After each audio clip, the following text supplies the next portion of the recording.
If you were William, could you forgive Harry? In the circumstances of the grandfather's funeral, it's the noble thing to do. But royal sources fear the brothers' rift is beyond repair.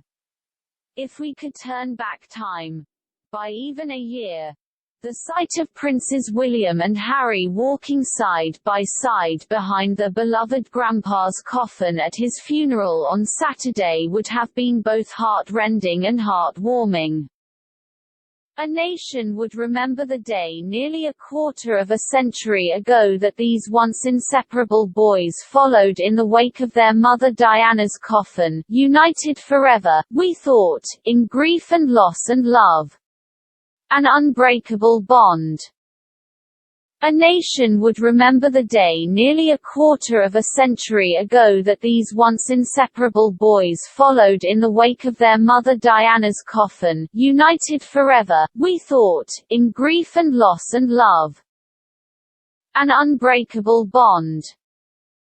But that was Mom, and now the case is grandfather death.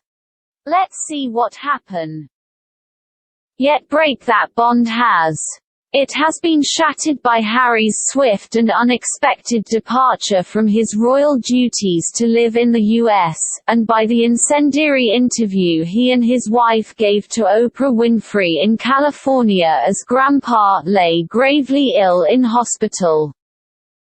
There is hope now of reconciliation between William and Harry, with many believing that the Duke's death will grant them the common ground to rebuild their once rock-solid relationship.